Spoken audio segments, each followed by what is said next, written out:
Welcome to Reading Multiple Choice Single Correct Practice at number 1. As we discussed in the introduction for this question type, you'll see a passage on the screen and you have to answer a question.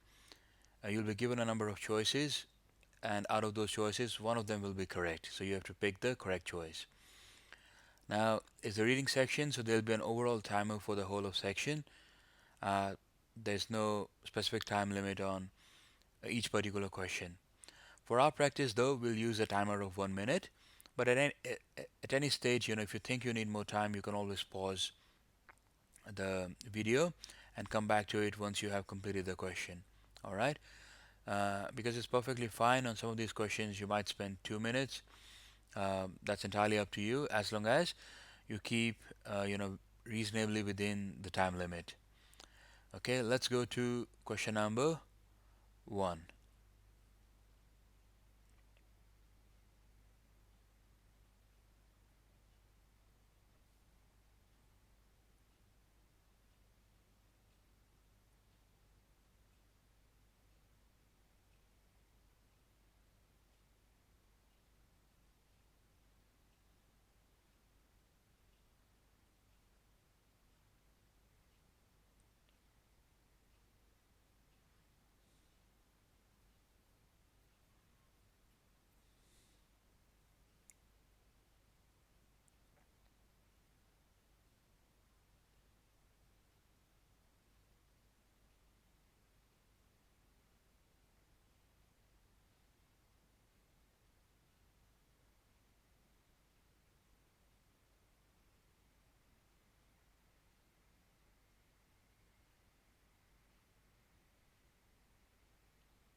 All right, that's 60 seconds. Please pause if you need more time. So the question is, which of the following statements is true? Okay, a quick look at the passage. When you skim it, you can tell it's about the Liberal Party, which all different groups make up that party and some of the history of that party. The correct option is number 3. Let's look at all the choices. First one, Liberal Party did not exist before 1944. Now, there's a sentence which talks about 1944, and it says modern form was founded by Robert Menzies in 1944. That means it did exist before 1944, it's just that its modern form came into being in 1944. So the first is not correct. Second, Protectionist Party is the largest group that forms Liberal Party. Doesn't say that. It says that Liberal Party is the modern form that has existed since the fusion of Protectionist Party and Free Trade Party, but it doesn't say which group is larger than the other. So second is not true. Third, the structure of Liberal Party has not changed much since 1909.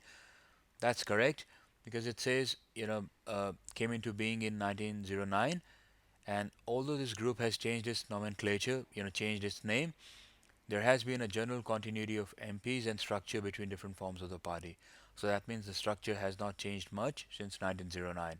So third is correct. And fourth, the conservative group of parties compete against each other nationally. Now it says that the conservative grouping of parties that are in coalition at the federal level. So the federal means nationally, and it says that these conservative grouping of parties, they actually collaborate, they cooperate with each other at the national level, so they don't compete. So fourth, therefore, is not a correct choice. So the correct option is option number 3. Please make sure that you understand the options correctly and compare that to your response. Let's go to question number 2 now.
Alright, that's 60 seconds. The question was humans tend to organize into distinct groupings based on birth according to which theory? And a quick look at the passage, and it talks about two different theories on the origins and basis of nationalism. So, which one explains that why humans tend to organize into distinct groups based on birth? That's what you have to find. First, the modernist perspective.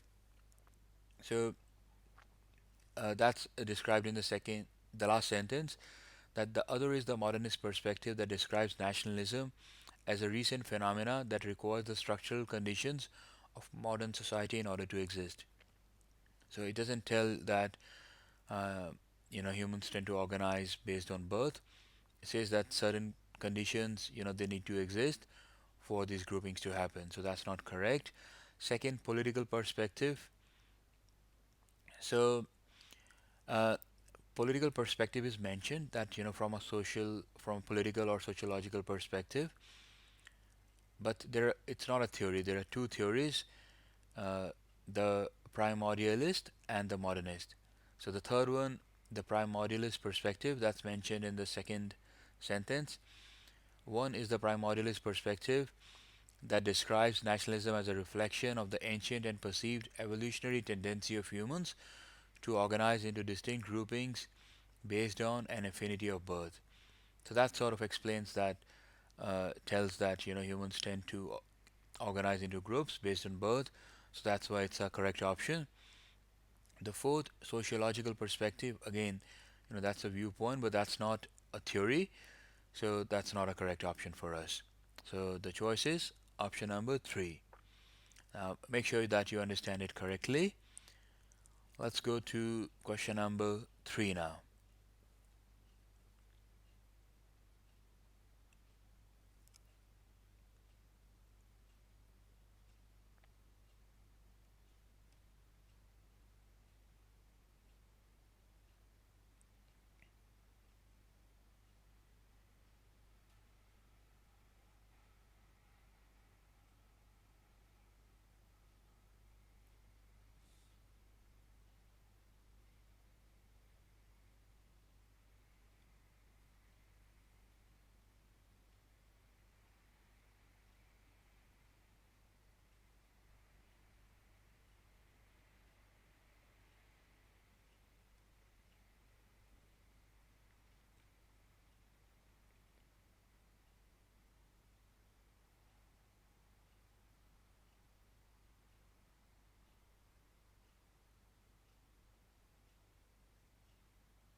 Alright, that's 60 seconds.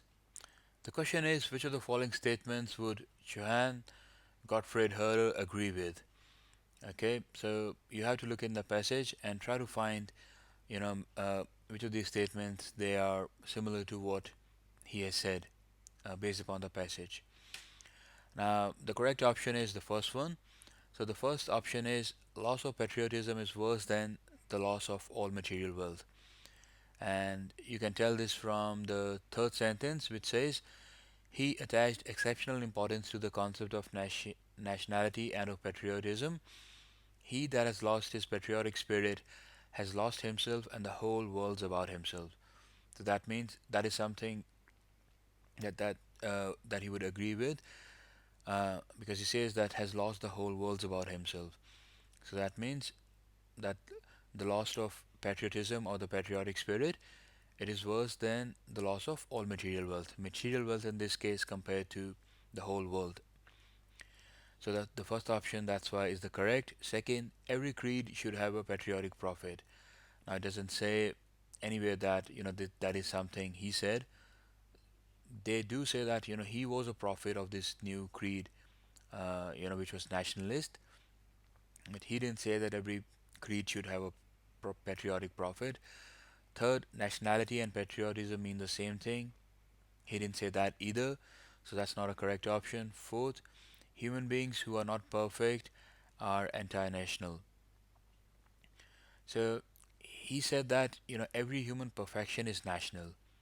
Okay, uh, but he nowhere said that those who are not perfect are anti-national. So that's why fourth is not a correct option. So again, do not try to judge based upon, I mean, do not try to select an option based upon your judgment.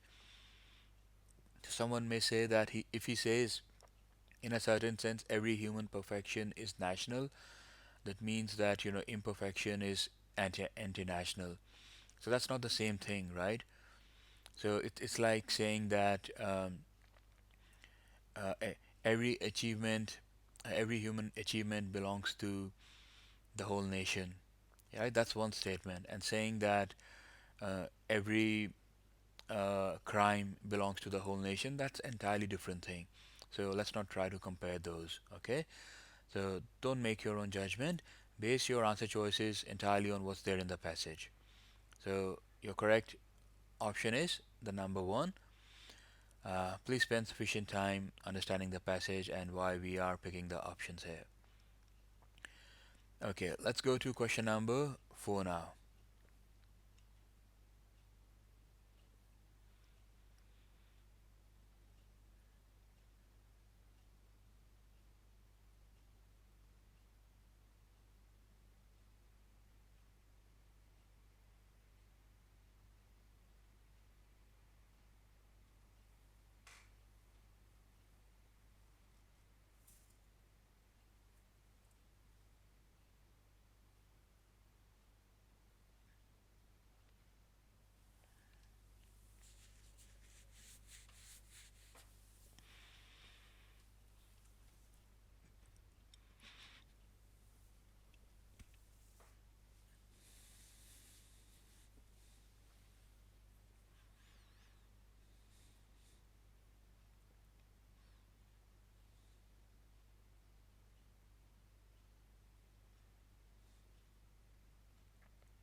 Alright, that's 60 seconds.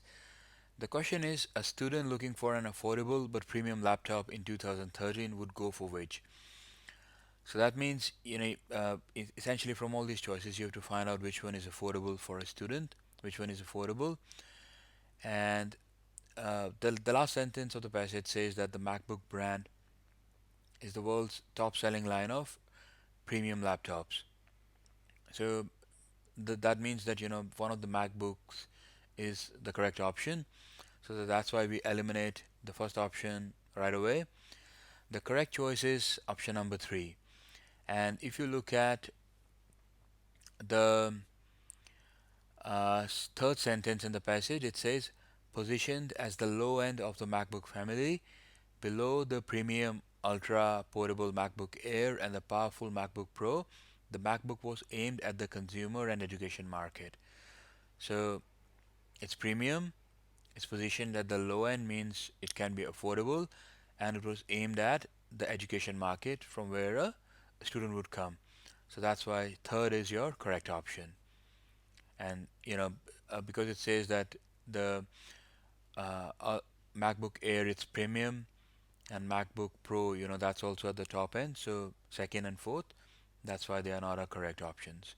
So the correct option is number three.